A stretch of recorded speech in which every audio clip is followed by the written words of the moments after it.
Horman, would you take the roll, please? I'm going to do that. Mr. Rossi. You're going to do it? Okay. Yeah. Here. Mr. Sousa. Here. Mr. Cordray. Absent.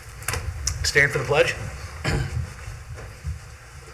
I pledge allegiance to the flag of the United States of America and to the republic for which it stands, one nation, under God, indivisible, with liberty and justice for all. Okay, I'd like to make a motion to approve the clerk's journal and accept the audio-video recordings as the official minutes of the June 4th Board of Trustees regular meeting. Second? Mr. Sousa. Yes. Mr. Rossi. Yes. I'd like to make a motion to accept the bills as presented before the board. Second? Mr. Sousa. Yes. Mr. Rossi. Yes.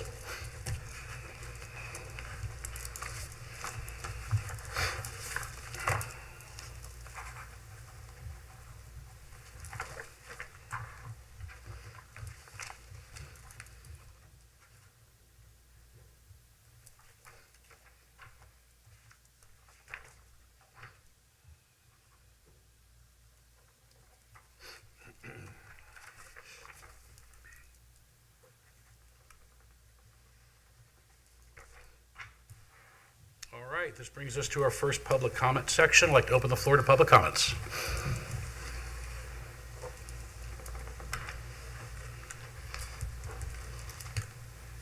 I have a Brad Turner, State name and address. Brad Turner, 1391 Huntwick Lane, Mainville. Yep. I have an issue that I've had some correspondence with both Kathy Walton and Kurt Weber on.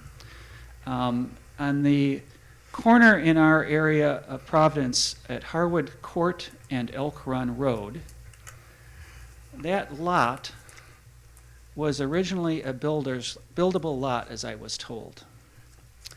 And somewhere along the line, I think as different developers went belly up, so to speak, that piece of property then became part of the HOA and became required open space. As a result, there was never a sidewalk put in along either side of the street on that corner. Now, I'm hoping that that's not going to come back to bite the HOA, who had no responsibility, had no control over any construction bonds to put a sidewalk in there. It's not a heavily trafficked area, so it's probably not been hurting that there is no sidewalk there. I don't know, since the developer's gone and the bonds are gone, if at some point the township is going to require a sidewalk to be there and who they would be looking to foot the bill for. But I thought I want to go on record that I'm aware of the situation. I've been asking questions. I've been trying to get answers. And it's kind of like, well, you can try to go after the developer. Well, I'm a little fish in a very big pond who has come in well after the fact of this whole situation and just trying to kind of scope things out. Now, I don't know if there could be some kind of agreement if it ever happens where, you know, maybe the township pays a third and the county pays a third and maybe the HOA could somehow come up with a third. I don't know. But I just wanted to bring that issue up and create awareness of it. Brett, you mentioned a couple streets. Is it at a corner where it has frontage on, it's so with two links of whatever the Yes, two frontages links. of sidewalk? Yeah, two sides of the sidewalk. If that was going to be a buildable lot, why wasn't the sidewalk put in regardless? They probably only do it at They construction. only do, I was They only do it told when by they're constructing. Kathy that they, So they piecemeal sidewalks as they build houses? yes, they do. Because otherwise you damage it putting in your foundation. I guess. They drive across them. I've seen people having pools put in, and the equipment crossing the sidewalks to put the pools in has damaged them, and then they have to be replaced. Right. So, Thanks. Anyone else like to make public comment? All right, I will close the floor to public comments. First order of business is the tax budget. Mr. Wright. Thank you, Mr. Rossi. As the board is aware, Ohio Revised Code requires this time every year, every political jurisdiction in the state of Ohio to have adopted a tax budget for the upcoming budget year. So we typically do this in June or July. We have to have it by the third week of July to the county auditor. And then there's a budget meeting at the end of August that Ms. Horman and I will attend. And that's a chance for the auditor and the budget commission of the county then will certify and give us an estimate of resources or revenue for next year. So over the last couple of months, staff has been working on this. I appreciate the cooperation of all of our department heads and their assistants. And Ellen is really strong at this. So I appreciate all the work that she puts into this every year. So a tax budget, because we're only 5.5 months into this budget year, it's really our best guess. It's an estimate. It's also a chance for department heads to start to identify types of capital purchases or capital projects they might be requesting of you in 2026. But it's largely that requirement so that the county will then certify to us. One of the documents that gets attached to the resolution we're asking you to consider is a certificate that Ellen works on with input from the county auditor's office. I'll just go through a couple of highlights. The first is to say again, this coming October, November, we will be presenting you gentlemen with our request for the 2026 budget. That's going to be 10 months or 11 months into this year, and so that'll be even more detailed and have another chance for us to have a conversation about goals you have and make sure that we're matching the priorities of the board for the community. But again, a couple of the highlights are that I remind folks, like I think I communicated last winter, there's a big distinction between inside millage and outside millage in the state of Ohio. So 1 year ago, when the county auditor was required by law to reevaluate everyone's property values, while we did see a strong increase in almost every property's valuation by the county auditor, only inside millage funds saw an equal increase. And our only inside millage is one of our two street levy. It's our old road and bridge fund. It's very old one, so it's very small millage. And then our general fund. So all of our safety service funds for our police and fire department are outside millage. They did not grow by whatever somebody's property was reevaluated at. We only see an increase really in outside millage for fire and police and some of our other public works enterprises when there's new construction built. So if somebody, it doesn't matter if they have a home that was here 5 years or 55 years, that new valuation that was done did not equate to an increase in our outside millage. And I hope everybody's following in Columbus right now. There are more bills being debated and thrown around and frankly not thought through very well. That's attacking inside millage, that's trying to attack I believe the ability of elected officials locally to be able to provide for the priorities and needs of their communities. But anyway, that's another conversation, but I hope everybody's watching Columbus because it's rather concerning what some of the debate there is being tossed about out of popularity without checking with trustees and mayors and county commissioners. Anyways, we'll move on to some of the other highlights of it. Something that we're always mindful of is to be very conservative, as you gentlemen direct to us, on what we estimate our revenue to be for next year.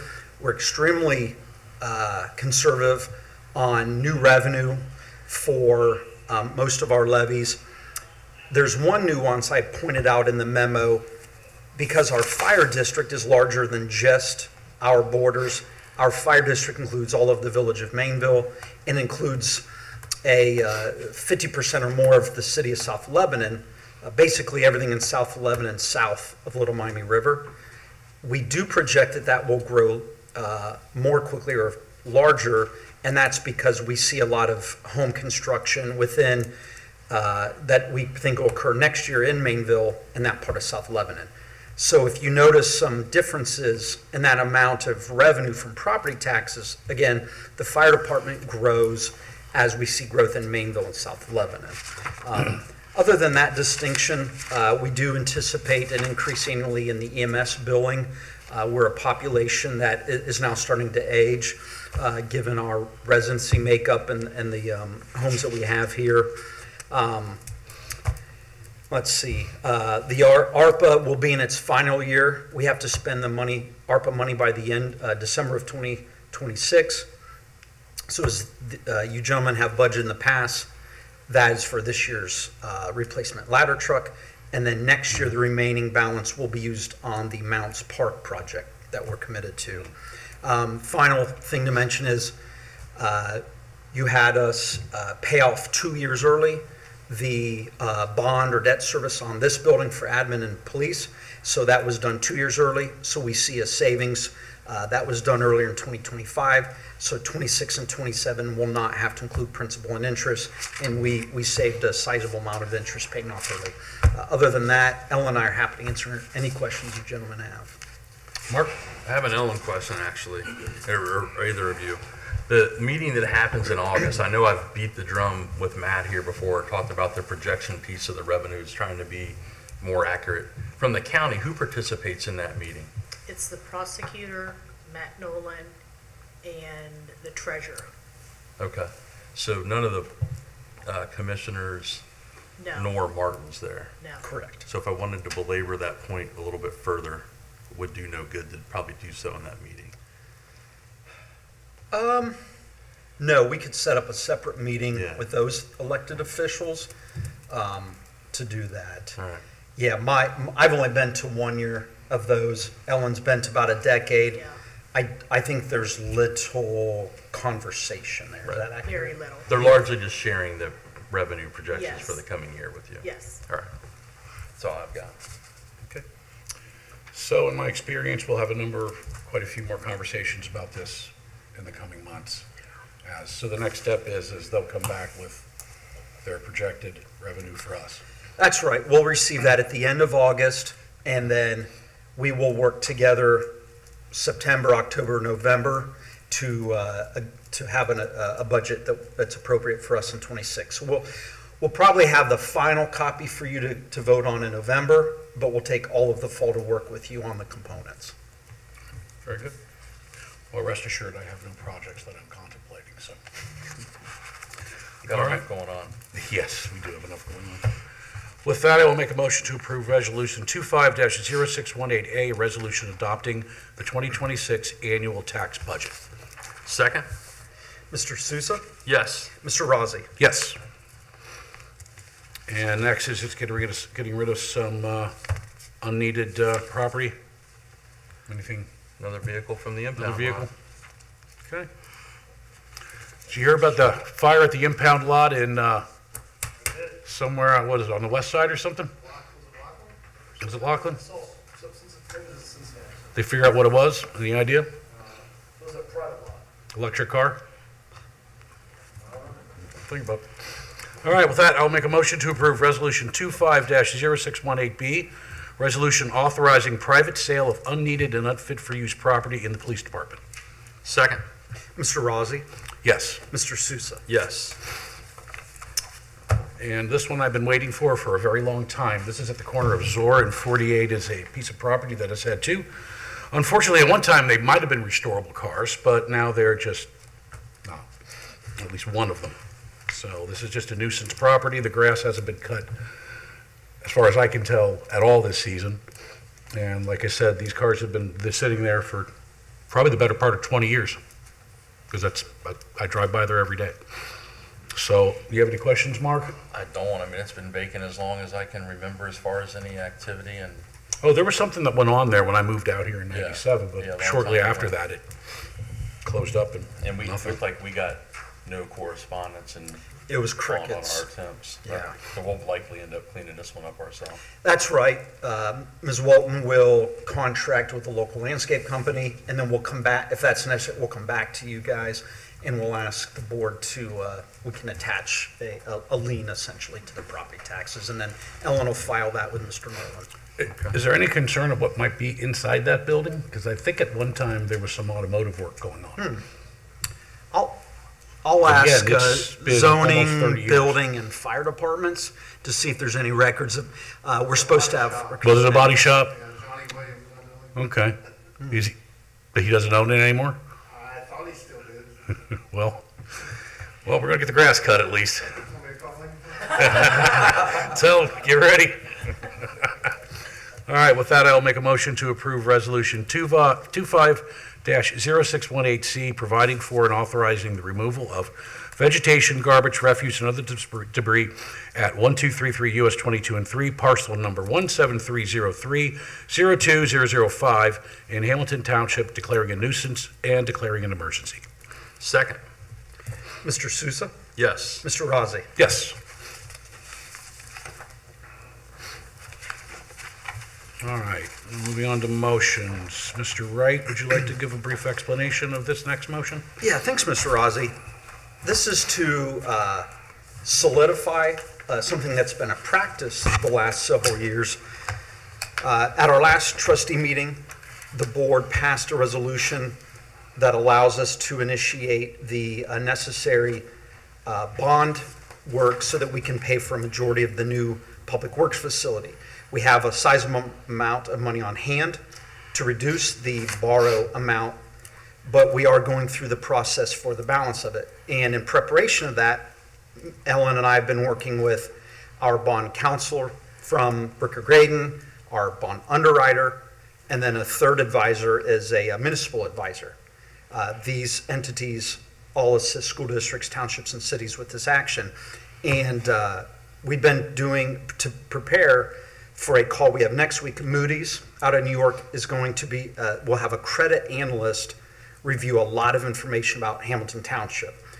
What our project is, the amount being borrowed, our fiscal policies, the last several years' budget, next year's anticipated budget, and when we've been doing the practice so that we have our best information forward to Moody's to get the best credit. It's kind of like a household having, everybody knows every month what their credit report is. The better your credit rating, the lower your interest. So this activity is very worthwhile because we have a goal of obviously getting the lowest interest rate.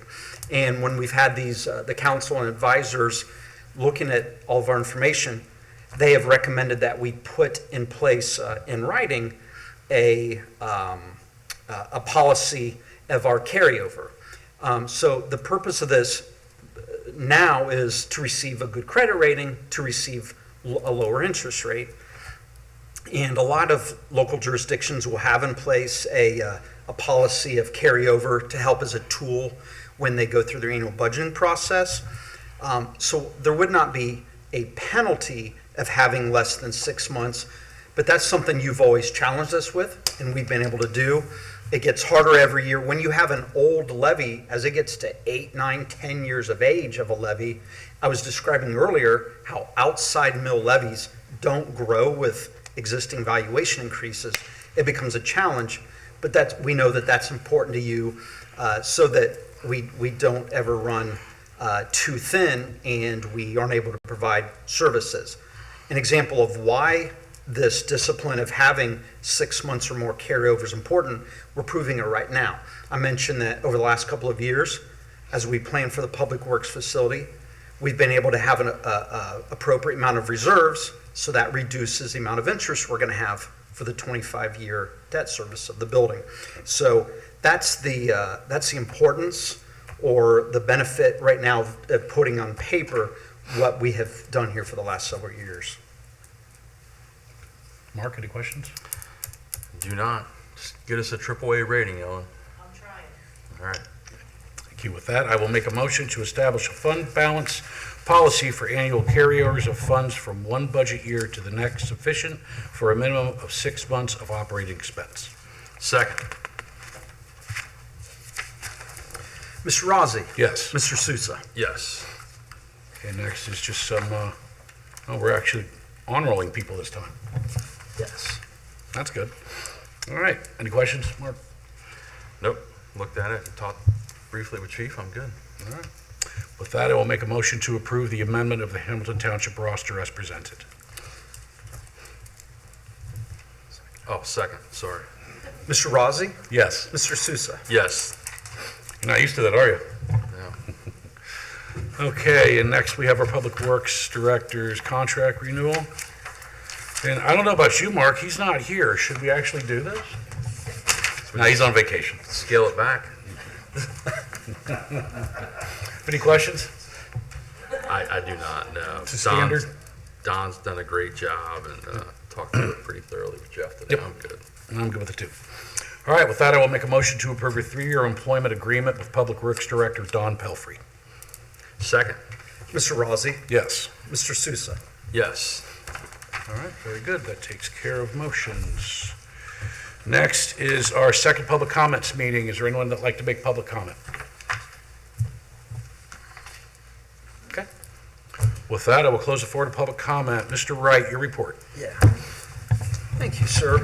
3 items I think that would benefit the public to be aware of. First is that this morning Assistant Fire Chief Dan Berkebile and Nicole Early, our Parks Director, attended a meeting of the Warren County EMA.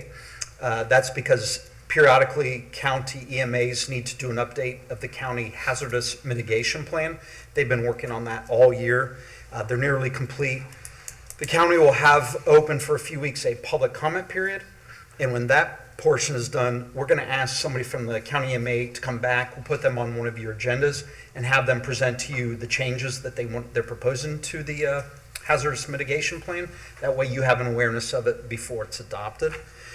Secondly, Chris Farmer, who's here tonight, our Assistant Public Works Director, informed me this morning that their public works crews are nearly done. They've been working for several weeks now in the various neighborhoods that are going to be on this year's street repaving list. We hope to have the repaving work done by the contractor before school starts, but they've replaced dozens of catch basins in those several neighborhoods. It's so that we're ahead of the milling and paving work being done, and I want to thank the Public Works Department. By doing all of that concrete work in-house, it saves us tens of thousands of dollars annually. Some communities subcontract that work, and it ends up being much more expensive to have dozens of catch basins as well as some concrete curbs replaced. So I appreciate that we do that way in-house. And finally, the Junior Police Academy is going on this week here at this building. We have a couple of dozen young residents that are really enjoying engaging the officers. They do some fun, interesting things. We have 5, 6 officers at least that participate because part of the culture you guys support for Chief Hughes is that we have a very accessible and personable group of officers. And this Friday, I believe, around noontime is the graduation ceremony for that group. And if any parents or grandparents have some township residents who would like to do it for next summer, I would get with somebody at our police department now because it's a very popular program. And we've been doing that for several years, and it seems like the interest grows every year. So I appreciate the PD's success with that. Thank you. All right, very good. Trustee comments, Mr. Souza. I do have one item I've had a couple conversations with Jeff, but share some of our conversation with you. So we got tagged, just a water main break from a subcontractor doing utility work in Hopewell Valley. Pretty significant water main break Monday. So I reached out and spoke to the HOA board president in there, had a conversation with Jeff Monday. Jeff reached out to learn first and foremost that it's the county that oversees permits and the process for work happening, obviously in the right of way and any utility easement. Went out Monday after work, Western Water doing work there, got some information from them. It appears that this is hopefully a one-off with just a bad contractor that's doing this work. But in the period of last year and this year, in that community and the neighboring community, this contractor, this significant water main break, has cut other vendors' fiber lines, has impacted electric, maybe even one natural gas line, and was told that they damaged 8 to 10 culvert storm sewer boxes in classic way drilling. That sounds like more than 3 strikes. Yeah. That's significant. And then the residents have complaints and concerns about they seem to be just bad in even their parking when they're there working, complaints of them blocking driveways. One resident told me literally blocked my driveway, asking to move, they blocked my neighbors. Parking in the no parking side. So Jeff is working to find who the right contact is at the county, but we want to have a conversation through this, maybe come up with some best practices.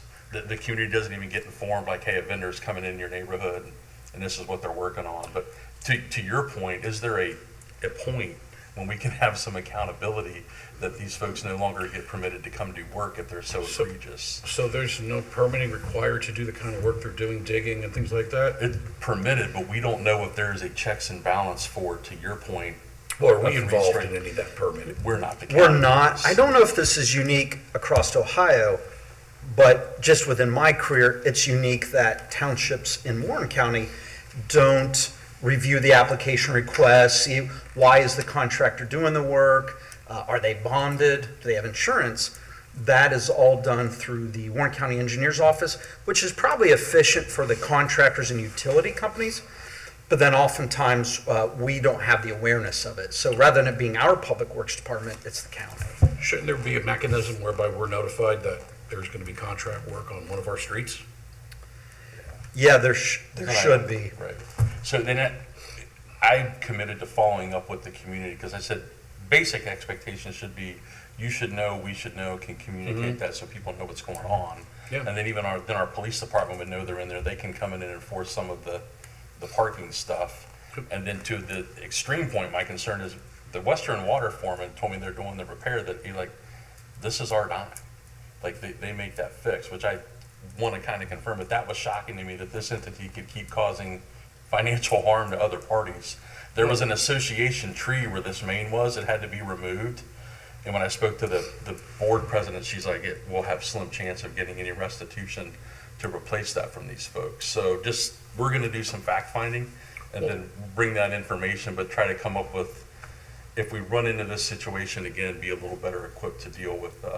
So a property owner has no recourse if there's damage done to their property? There has to be something, but It's tough, and not to mention, another, does the township have recourse if they damage roads that we have to spend money to repair? well, the county made them fix these. I don't know if you're aware of that incident last year, Chris, but I was told by the Western Water foreman that, yeah, the county made them, evidently they drilled into a number of the culvert stormwater boxes That we're responsible for repairing? that are ours on So our street. I'd like to see some sort of communication with the engineer's office that we have involvement And that's in at least being notified of what's happening, and any sort of recourse that we have, especially residents have, to compensate for damage done to, because after all, township roads belong to the residents too.